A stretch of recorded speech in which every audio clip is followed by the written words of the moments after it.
if we could examine the mind of a good woman. Now, Seneca is referring to a good man, but of course we can broaden that today, obviously. If we could examine the mind of a good woman, oh, what a beautiful, what a sacred sight we would see. What grandeur, what calm would shine forth in it, and what virtues. Justice on one side, courage on the other, moderation and prudence over there. Besides these, frugality, self-control, endurance, generosity, and cheerfulness would shed their light upon it. What grace and what dignity would these bestow? How great its authority, the mind of a woman, would be, and how much appreciated, beloved it would be, yet at the same time revered. I think Seneca probably did have the mind of a woman in mind when he wrote that.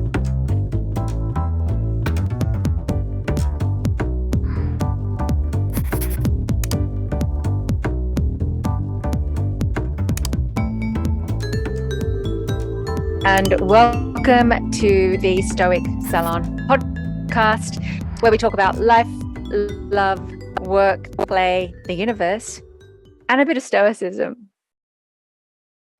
And today, on the occasion of International Women's Day, I wanted to talk about Stoicism and beauty. I invited a few Stoic women to join me on this day. So I'll be joined by Sharon Lebell, the much-loved author of the best-selling book, The Art of Living, which has inspired philosophy lovers and the modern Stoicism movement. I've also invited Jennifer Baker, who is a professor of philosophy at the College of Charleston, and who also writes for psychologytoday.com. Brittany Polat is also here today. Brittany is the author of Journal Like a Stoic, the founder of Stoicare, a board member of Modern Stoicism, and the author of the newsletter Stoicism for Humans. And Sukhraj Gill will also be joining us. Sukhraj is a London-based solicitor and the Aurelius Foundation manager. She enjoys reading around Stoic ideas and practice. So, International Women's Day, Stoicism and beauty. In the age of the Instagram selfie, isn't it true that many of us focus often as a priority on our physical beauty so that, we might attract a lover, a life partner, or even a reputation, a career, a social media following? But what if our beauty, our real beauty, is and always was found in our inner moral beauty, in our moral excellence and our moral behavior, the excellence of our mind and of our reason, our character, our behavior, and the way we care for others? How might we as women help each other, but also help our partners and friends and children of all genders become aware that we and they are valued for moral beauty above all else? We will explore what the Stoics might teach us about valuing our own internal moral beauty, and also what they say about physical beauty. How might we do this? How might we teach ourselves this? What are the challenges today? And on that note, everyone, let us get into the conversation. On International Women's Day, we're going to talk about Stoicism and beauty. Hello, everyone, and welcome to the Stoic Salon. On the occasion of International Women's Day, I have gathered together a group of my favorite Stoic women, Sharon Lebell, Jennifer Baker, Brittany Polat, Sukhraj Gill, and we're going to talk about beauty, moral beauty, and wherever the conversation takes us. We're going to kick off with an opening round. I'm just going to ask the speakers just for a mini introduction, although you all know them quite well now. Ask them what their why Stoicism answer is. Let me just click the mute there for a second. And maybe ask them to travel back to their childhood to retrieve a memory of that understanding of beauty that we might have learnt in childhood, inherited, taken along with us through adolescence and early adulthood, etc. Any sort of experiences that might have informed your conception of beauty, philosophical folk intuitions. Let's start there. And maybe any conceptions of beauty that you think Stoicism might be a challenge to, or might confirm. So let's start with a broad introduction, and then we'll dive in deep. So let us begin with Sharon. Over to you, Sharon. Great day. I'm Sharon Lebell, and I'm best known for this book I wrote back in the day. It's called The Art of Living, and it's a modern interpretation of the teachings of Epictetus. Let's see, to speak to your questions, Kathryn. Why Stoicism? The short answer for me is Stoicism. I would say it helped me think for myself. It helped me claim the authority of my own perceptions, something that I think is especially important for women, but for everyone. And as far as conceptions of beauty that I was raised with or exposed to, in my world, erudition equaled beauty. Beauty was not so much a personal endowment, but it was something that you would make. It was something that you would give. It was something you would notice. It was something you would accentuate.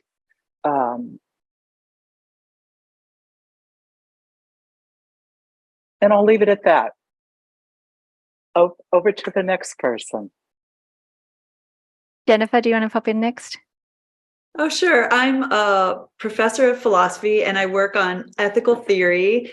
And I'm a Stoic and interested in Stoicism because I think it's the most explanatory of all approaches to morality. And, I think it's easily updatable and fits really well with behavioral psychology and people's experiences of pursuing like false final ends. And I guess that's how beauty ties in, because it's a really common, I think, personal pursuit for people. And I think the Stoic explanation of how that just won't pay off and there won't be internal rewards from that pursuit is perfect. Leave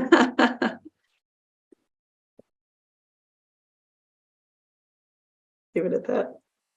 Did you want to maybe offer any sort of early views about beauty that you might have, One way I was lucky was that I wasn't really in the contest for most beautiful, and I'm sure that helps people long term. But I also always had an appreciation for other people's beauty. And, with my own children, I'm interested in that. And it seems like the advice Epictetus gives. I mean, you don't want to be threatened by it or pretend it's not there. You actually want to appreciate and cultivate respect for beauty in its proper role. But having friends and also, older loved ones, I feel like that must be crucial to people's self-esteem, having role models or people you adore who, are 70, and not going to fit in some traditional, like once you love a person that age, you're not going to care as much about being perfectly beautiful at 17. But also having enough friends that you had some that were very beautiful, it's pretty easy to see how it doesn't work out. So I feel like there's a lot of pursuit of beauty maybe the standard kind, because I'm not a psychologist. So I, of course, would never attempt to figure out cause and effect when it comes to eating disorders or some disorders like that. But I do think it's pretty easy to discover that the most beautiful people in society don't find it as important as those watching them do. I love that. Thanks, Jennifer. Brittany, how about you? Yeah, so first of all, thank you so much for hosting this, Kathryn. And thank you, Sharon and Jennifer, for offering those viewpoints. I completely agree with you. And throughout our talk, I would be interested in hearing more from you about how you raised your daughters. I think you both have daughters. My oldest daughter, well, my only daughter, my oldest child is 10 right now. So she is about to embark on, adolescence and after that, womanhood. And I'm very interested in thinking about how to direct her. And obviously, Stoicism is going to be a very big part of that. So why Stoicism? I think most people here know my story, how I actually, was in a crisis in my life looking for direction and came across a book on Stoicism. And it just was mind-blowing for me. It was like, aha, everything that didn't make sense before makes sense now. This is the way life is supposed to be. So for me, it's become a guide for how to live my life and also how to direct my children, because that's very important for me as well. Other question, beauty. Okay. So I feel like my main emotion surrounding beauty in my adolescence was confusion. So this might be common to other girls and women as well. But I remember, I think I have two clear memories from adolescence of surrounding beauty. One is I was looking in the mirror, just trying to figure out, am I beautiful? Am I not beautiful? I don't know. I can't figure it out. Like there was nothing that would tell me. And I feel like that led me to some reflections on how beauty is so external, which is obvious, but other traits that we have that I felt I had that I admired in my friends, such as intelligence or wit, good humor, being a good friend, that's something that you have, right? And it's something that benefits you and it benefits the people around you. Whereas beauty, how does that provide a benefit? So my other or external physical beauty, how does that provide a clear benefit? So my other emotion was just confusion about how beauty was important, a certain configuration of body parts, whether that's facial features or, your figure, how one configuration, completely random, of body parts would be more highly valued than another. So that was kind of my starting point in adolescence. Wow, thanks, Brittany. Sukhraj, how about you? Thanks, everyone. Thanks, Kathryn. So just by way of a brief introduction, I'm a solicitor. I live in London. I was introduced to Stoicism a few years ago, and I'm one of the foundation managers at the Aurelius Foundation. My introduction to Stoicism, like Brittany's, was through personal crisis, it's through very severe illness, and I was very lucky to make a full recovery. And for me, Stoicism was very much an opportunity whilst I was on sick leave to decide how I wanted to deal with the circumstances and ultimately lay the track for reconstructing who I wanted to be with whatever bonus time I'd now been granted.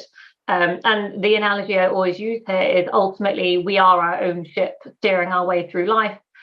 We ultimately decide who we want to be. We decide, with every plank we lay down of our own foundation, whatever bedrock we have, we decide what that looks like through the collection of judgments and decisions we make every day. When it comes to beauty, it's interesting, and I'm sure this is something that will come up as part of this discussion.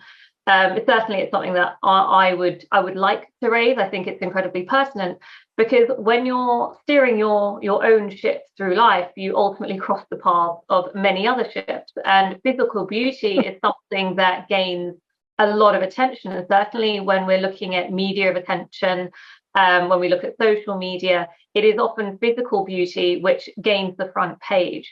I think that's an important topic, and I'm sure that we're going to touch on that. But it certainly feeds into my own evolving beauty standard. Certainly when I was growing up, I didn't have a lot of involvement with the media, but there comes a tipping point, I think, in every girl's life where you start to take an interest. And for me, it was Britney Spears. I was a huge Britney Spears fan. Kind of missed the Spice Girls, but I had every Britney Spears single. It was my dream to go to one of her concerts. I never did.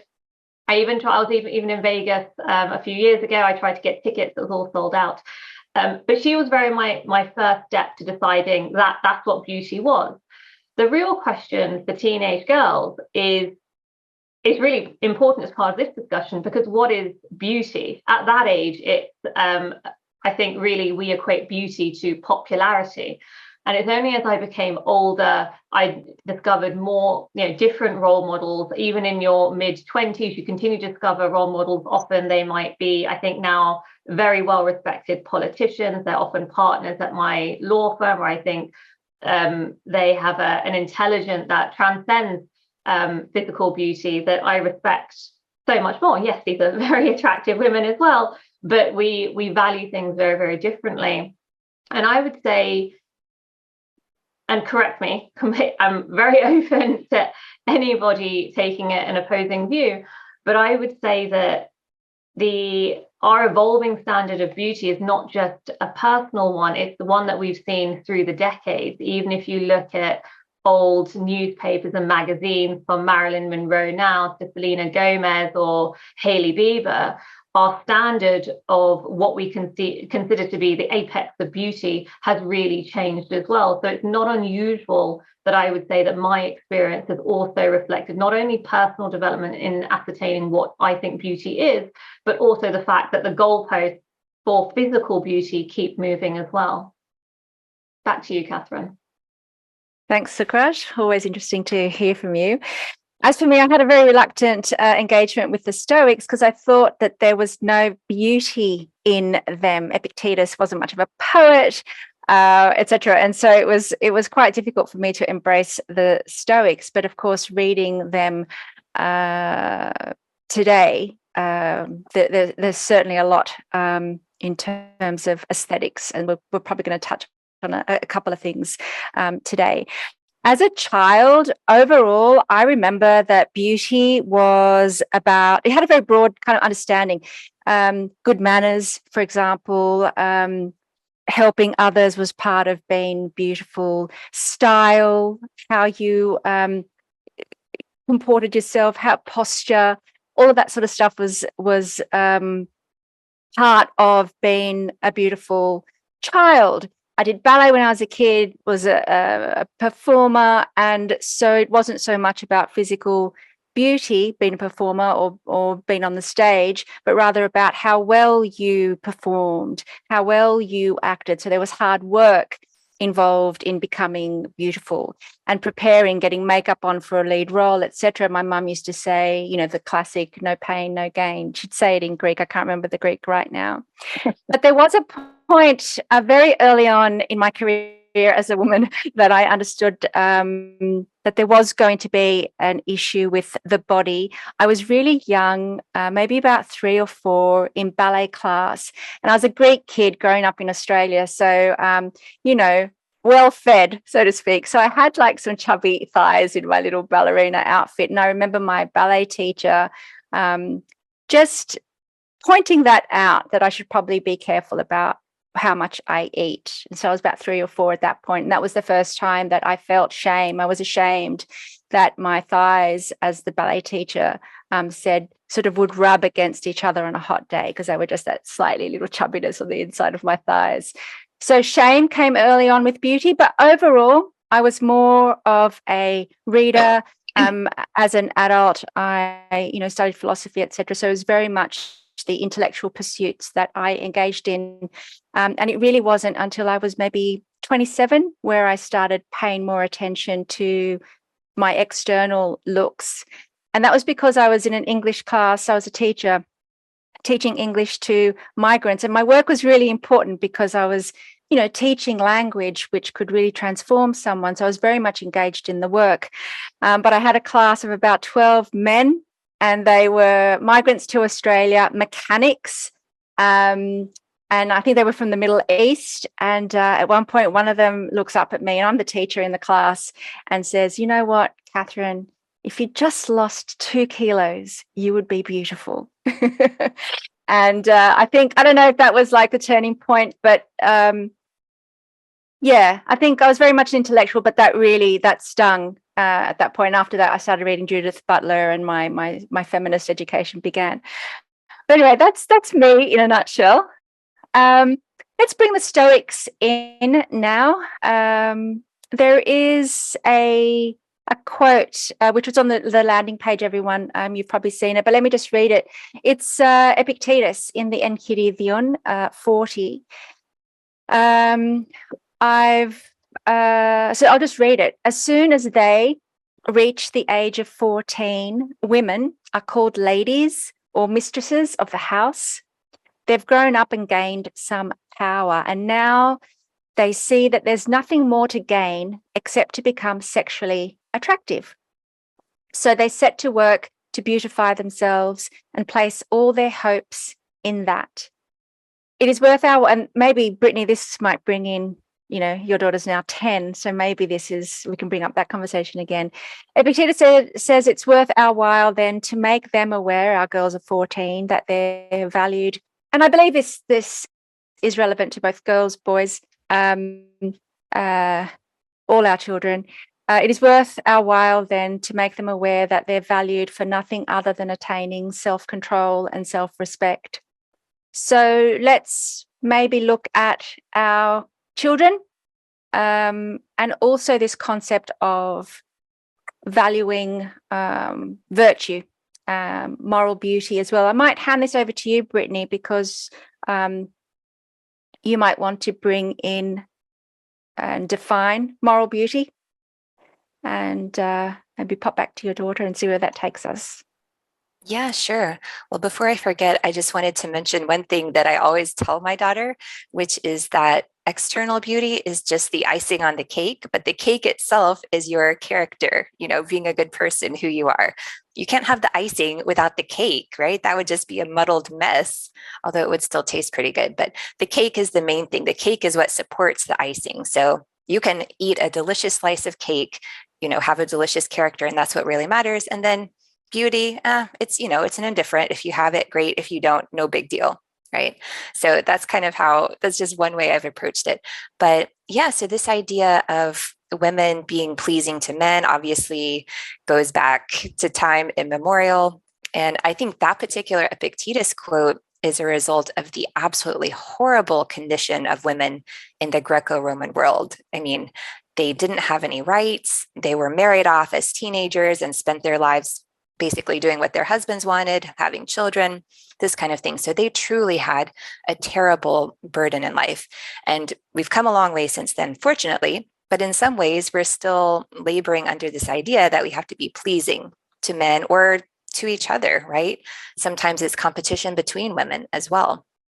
So this idea of moral beauty, I think, can offer someone. So first of all, I think it's important, instead of just telling people, hey, you shouldn't do this, you shouldn't put so much emphasis on external beauty. I think it's important to offer an alternative, right? An enticing, appealing alternative. Okay, so then what do we emphasize? Why is it better to not emphasize external beauty? What else is there for me? So I think this idea of moral beauty can offer that. It's very appealing, and it's a way of, enticing people in the other direction. So moral beauty, the way I see it, is something, obviously it has to do with your character, right? With a beautiful character. And it's interesting, this is a very common phrase. If I say a beautiful character, we all have something in mind, right? This would be a person who maybe is selfless, courageous, wise, all of these things that we typically associate with Stoic virtue.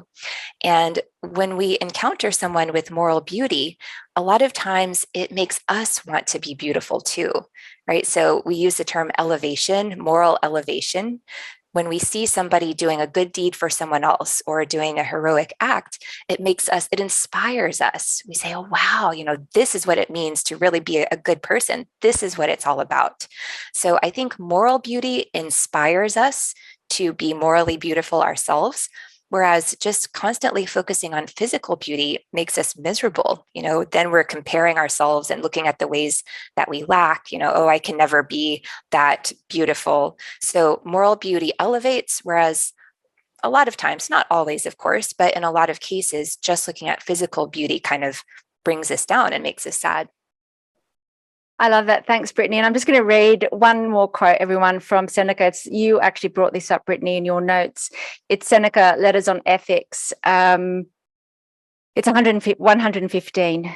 So Seneca says, if we could examine, and of course, talking about man, but Brittany reformulated it to include the term woman. If we could imagine the mind of a good woman, oh, what a sacred sight we would see, what grandeur, what calm would shine forth in it, and what constellations of the virtues, justice on one side, courage on the other, moderation and prudence over there. Besides these, frugality, self-control, endurance, generosity, and cheerfulness would shed their light upon it. What grace and, by God, what dignity would these bestow? How great its authority would be, and how much appreciated, beloved it would be, yet at the same time revered. And from Seneca, over to you, Sharon. Your comments. My goodness. Well, that quotation puts me in mind of the palpable power of moral beauty. When you encounter it, I've been lucky enough to encounter it in my life within very mundane settings, because arguably, it is within the mundane, it's within the in-betweens, the interstices of life, where morality is expressed, and all these micro decisions that are made moment by moment, by moment, by moment, by us, by our interlocutors, by our communities, our families. At the same time,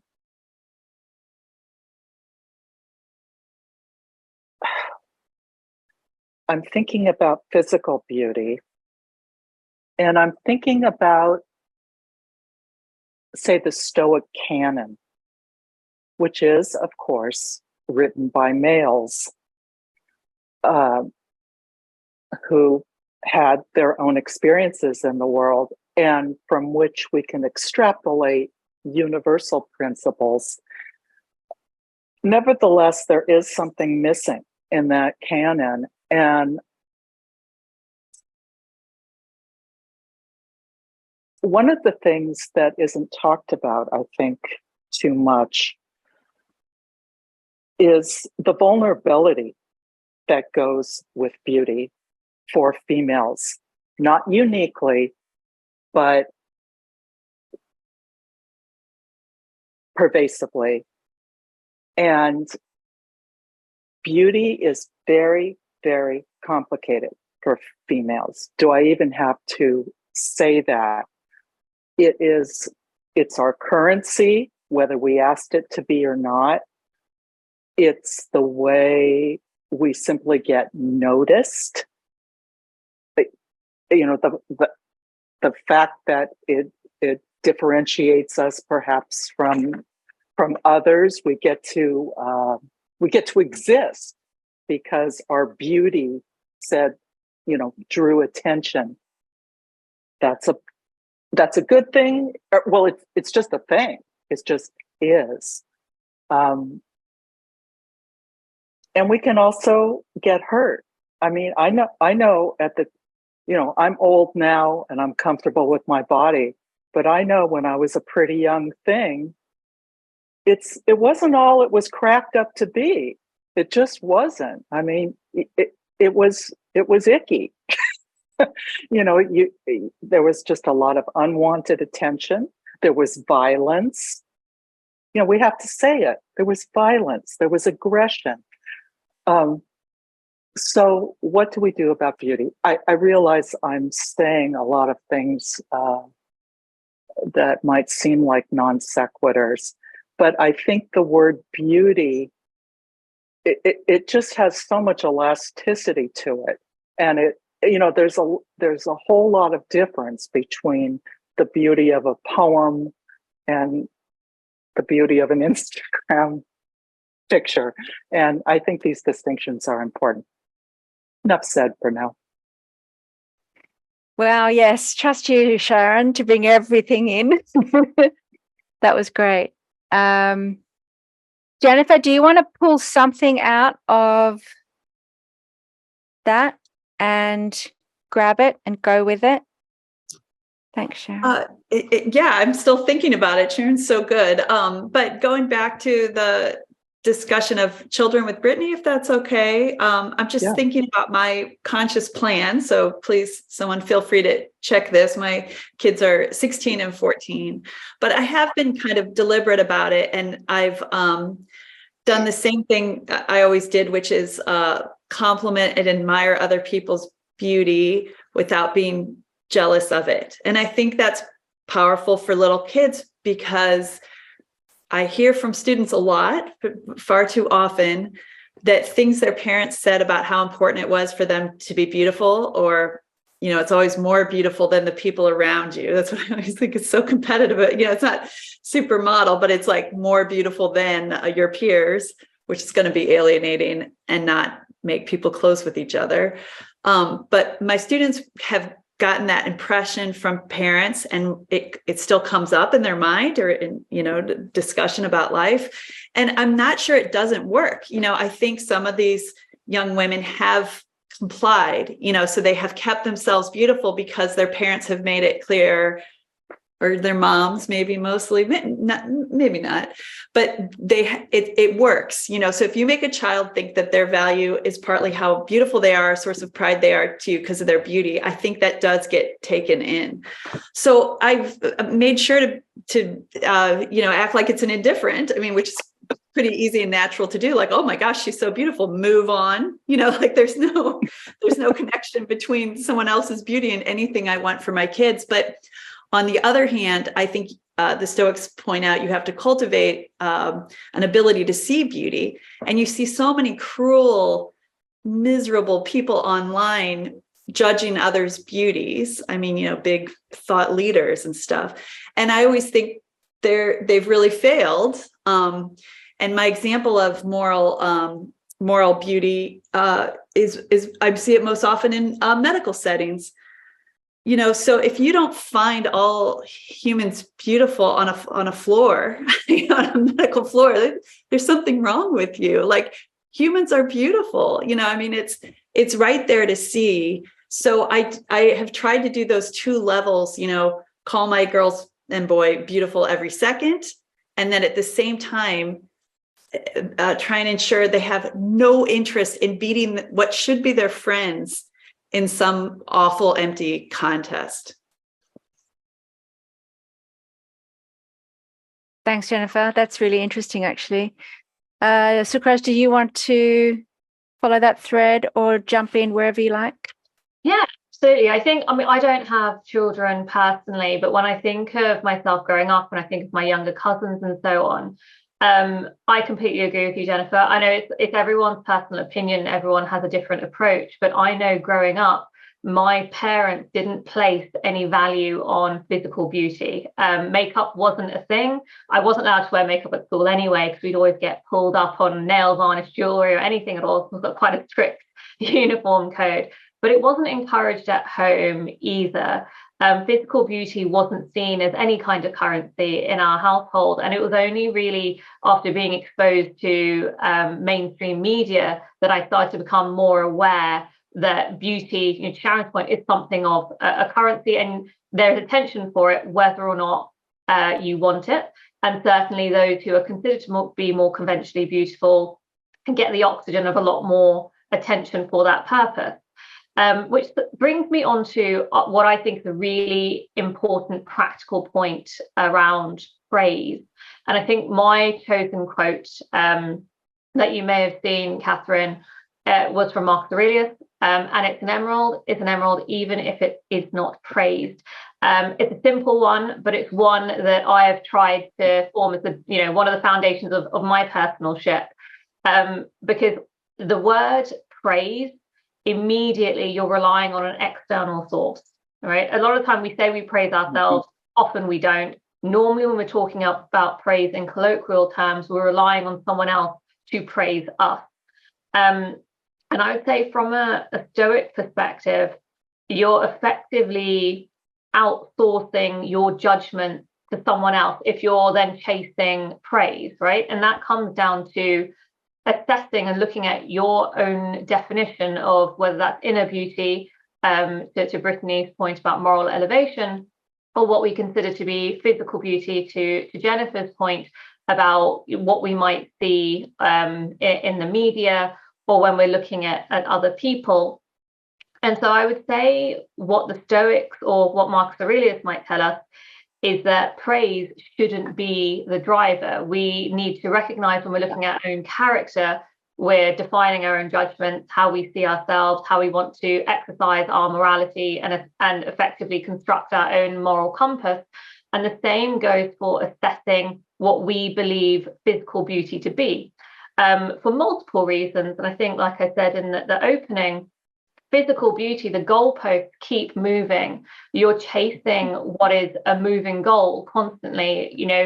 If you look at the fashion of plastic surgery from what it was 10 years ago to what it is now, treatments are constantly changing and women are constantly chasing those treatments. It can be eyebrow lifts or removing fat from different parts of the face. These are simply trends, and you see women keep moving them. So if we're relying on praise from an external source, not only do we have to filter out what that external source might be, we then have to be very mindful that these goals keep moving. And so I think the Stoics would tell us that we have to define the emerald that we are. And not to state the obvious, but if we're talking about memento mori, if we're talking about time, the reality is your beauty is like a house that's being effectively dismantled brick by brick, day by day. And ultimately, your physical beauty, it does change over time.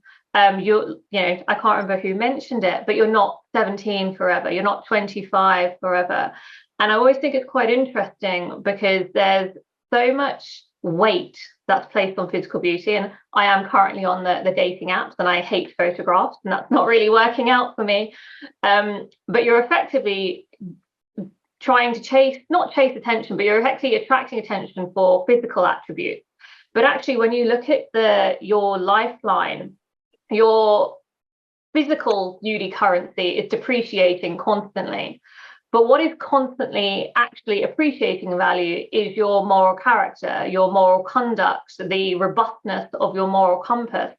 So I would say for anyone considering what moral beauty means to them, or in fact, what beauty means for them, even if you are struggling, I think, in the face of what is often a barrage of different stimuli from the media in terms of telling what beauty is, it's so important to take a step back, because actually not only is it from a Stoic perspective, if you're continuing to develop as a Stoic, to not outsource your judgment, but equally, even if you're considering things from an objective view, the feedback loop that's created for you and relying on external praise will ultimately only let you down as time goes on. Because your physical beauty will deteriorate. We will all become old, but it's your moral character that actually becomes so much more powerful, and you yourself become a role model for others as time goes on. I just wanted to add a personal point there about the weight point, Kathryn, and I think this illustrates this corner of the conversation quite well. And Personally, I found it quite upsetting that your ballet teacher said that to you, because I remember I took ballet lessons until I was about 18 or 19 years old. And I remember when I was very, very young, and in the child category, I must have been maybe just under 7. We had little tutus that we wore in class. And then as we went up the grades, you had to remove the tutu. And I don't know why, but I was incredibly conscious of my weight, and I just didn't want to take my tutu away because it felt like it was personal protection. And actually, and this is open for discussion, weight is very interesting when we look at it from a beauty perspective, right? Because actually a lot of the aspiration for modern beauty for some women could actually be very unhealthy when you look at their weight. But actually, I, on a very personal point, found it very difficult. I was extremely ill a few years ago, and I lost about 2.5, 3 stone very, very quickly. But people hadn't seen me over the pandemic. And I remember walking into the office and seeing people, and someone said to me, "Oh, wow, what have you done? You look great. The pandemic has been so kind." And I'd gone through an experience which had really shaken the foundation of my life. And I had to pick up all the jigsaw pieces of my life, put everything back together, and figure out how I was going to work through this and recover.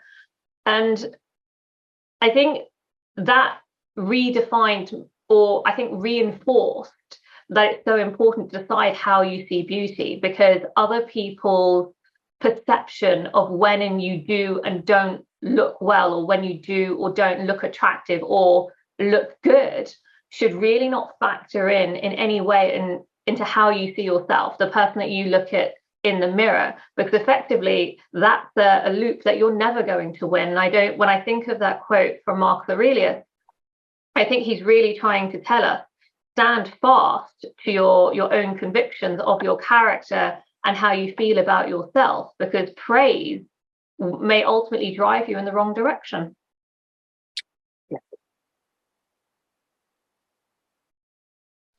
Thanks, Sukhraj. So much there. But Sharon, I wonder whether you want to jump in and respond to Sukhraj. It kind of brings it back to you, maybe. I need to hold what she just said. Yeah. I'm going to pass for this moment. Okay. Yeah, I have so many. Jennifer, go for it. Well, I just have a jokey, quick thought about if women were writing ancient Stoicism, I'm sure there'd be some line we memorized that like went, "If only I could be so ugly to people who aren't virtuous." I mean, it'd be perfect if you were unattractive to the people you didn't want to attract. But because we hold out the idea that beauty is somehow rewarding, we're so interested in everyone's vote. But it actually would be optimal if we repulse the people that are not good to have close to you. Jennifer, that reminds me of that story of Hypatia, who repelled an admirer or a lover by showing him her period pad, her menstruation, whatever it was that she had at the time. So I always found that a very courageous move on Hypatia's part, like really bold move. Yeah. I have so many questions. I love the idea of just navigating dating, Sukhraj, on the apps. Like, how can you be beautiful, morally beautiful on Instagram and on the dating apps, where it's basically almost, it's not even just the visual, it's the brevity of time that you have to make the connection, right? Yes. Before you get swiped or whatever it is. So I'm saying, how quickly can you show your moral, seriousness in the moment you have before someone has to swipe right or left or whatever it is. I don't know what happens on the apps. And same with Instagram, you're scrolling so quickly, you really don't have much time to show anything other than an image. So I don't know if anyone wants to pick up on that. I have another question which relates back to what Brittany was saying about experiencing and witnessing moral beauty. And in fact, there was a study published via the Greater Good magazine, which looked at moral beauty, witnessing moral beauty results in us experiencing awe, and that is a transformational kind of almost spiritual experience. It encourages us. It encourages pro-social behavior. So if there is that socially positive aspect of witnessing moral duty, do we then have a duty to be beautiful. I don't know what the Stoics say about duty. Does anyone want to pick up on that?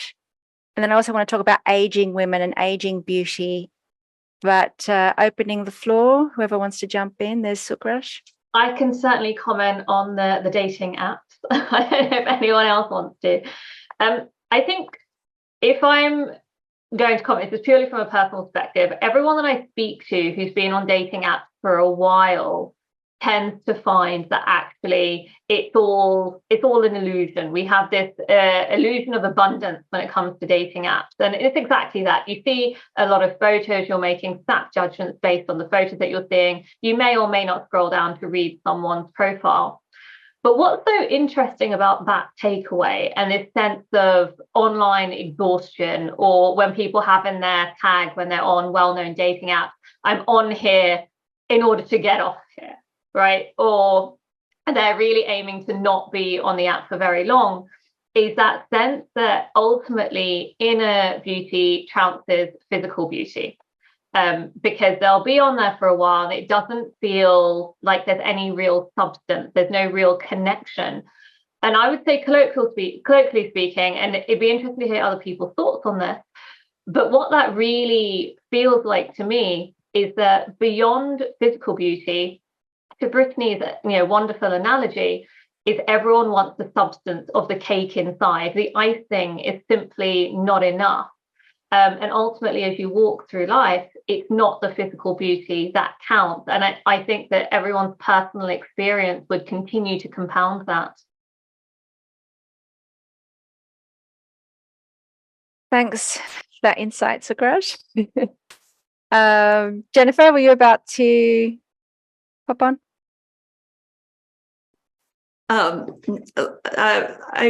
I don't know what to say after that. It's so good. I can't imagine being on. I would do terribly on dating apps. I guess I would say that it is surprising to me. Like I am surprised when people are really interested about how they look once they have a partner.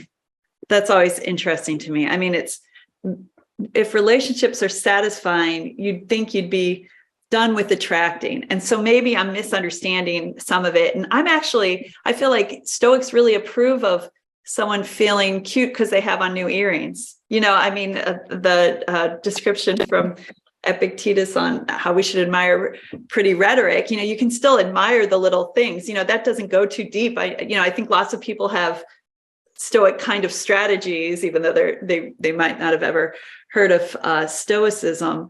But I do wish friendships were less jealous and relationships were more satisfying. It's Simon Blackburn, so he's a philosopher, and he was talking about selfies. And his comment was, as he's not that much older than me, but a little bit older. And so seeing selfies from a different generation, he said, they all look so unloved. And I think I agree. Wow, bombshell. Mic drop moment there. Interesting. Thanks. I have Sharon. a question that I would love to put to all of you.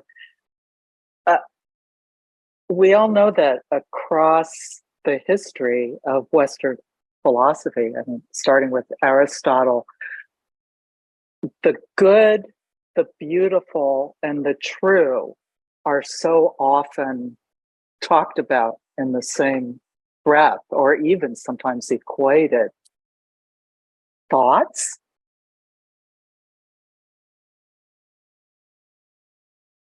Brittany, you're leaning forward. I think you might have it.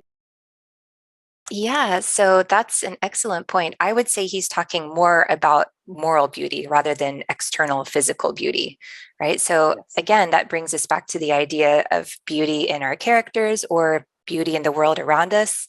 I don't think we've mentioned yet this beautiful Marcus Aurelius quote where he says, when you learn to truly appreciate the world around you, you find beauty everywhere in the baking of bread. And of course, he uses the famous example of the cracks in the top of the bread. And, even in the foam of the boar's mouth or elderly men and women, beauty is everywhere when you're not looking for that physical attractiveness. Instead, we're looking at whether something is doing what it's meant to do, right? So virtue in a person is a person being rational and social, exhibiting these pro-social qualities and excellence of character and thinking and this kind of thing. When a person does this, they're doing what a person is meant to do. They're fulfilling their human nature, and this is beautiful. Or when bread is baked, it's doing what bread is meant to do, right? So I think when we go back to this Aristotelian idea, that's kind of what we're looking at, is the function, beauty and function. So yeah, thank you, Sharon. I love this idea. And I think it can, again, help guide us in a more internal beauty direction rather than external.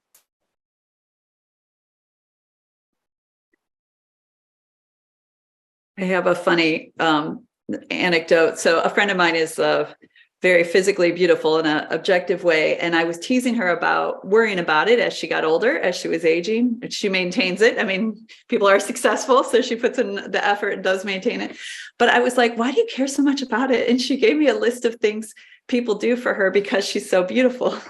But they were really little things. They're like the same things people do for me. Just if you're like Smiley, you get the same things, really minor. Like I got to go in front of this guy in a line, and the guy at the gas station, just friendly things. So I do think sometimes people who are incredibly beautiful are a great source of what it adds up to. I think they should be listened to more. I don't know why their descriptions get ignored when other people want to be them so badly. But on the other hand, it's going to make you feel less love for humanity if what you get is due to external beauty, which maybe it's different if you are responsible for it. I can see how an athlete or a dancer is responsible for it. I mean, that does seem a little different to me. But if it's really not something you've worked for, that you're gifted for in your mind, you're going to know less about other people. I mean, the world is going to seem like a less generous place, even though you're getting the gifts. It's all conditional.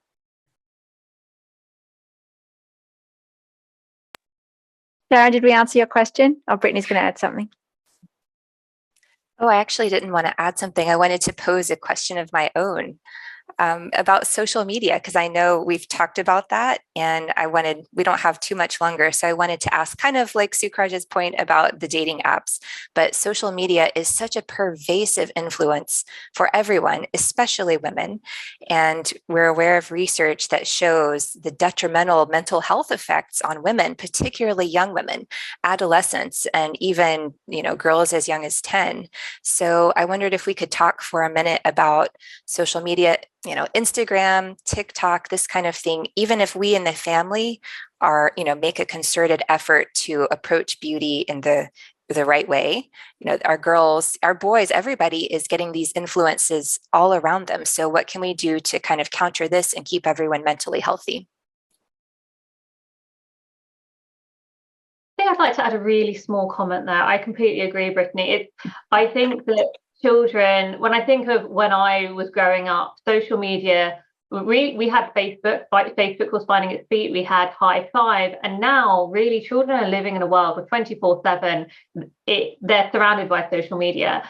And it's really difficult for parents because they're posed with really difficult questions about how to manage social media or ban social media entirely, which in itself isn't a solution. And in fact, you probably make social media that much more alluring. One of the things that I found is that I'm by no means a teenager, but I'm not immune to social media. Often you'll see Instagram reels and you still think, oh, wow, she looks amazing. Or how does she do that? Oh, there's a new product. Let me see if that would work for me. And I think often when we're having a conversation about social media, we're talking about young people, and we should be. But the reality is that it continues to affect women and men. But I would argue that there's probably more content on there for women throughout the generations. I don't think it's confined to teenagers or young women or young adults in particular.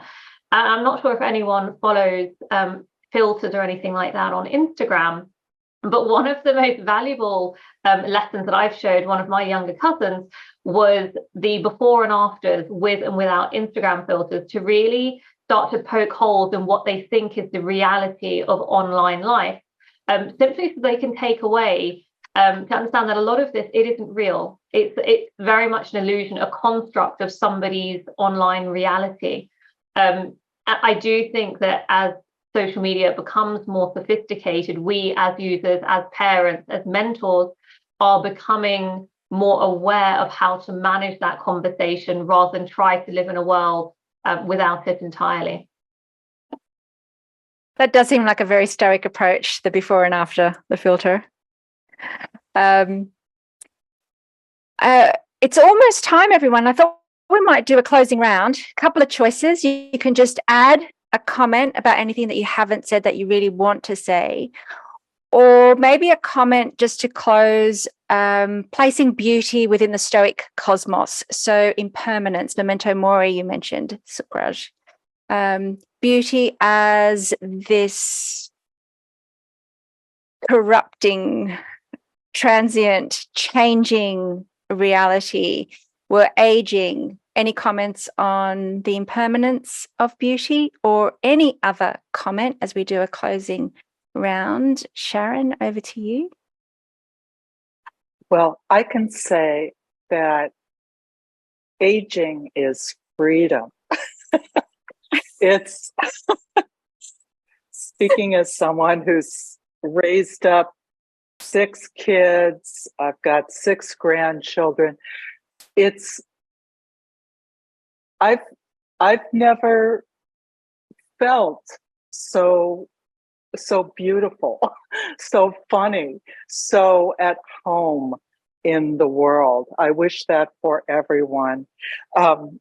A little bit unrelated, but I just wanted to throw this in because we were talking about, how do we pass on to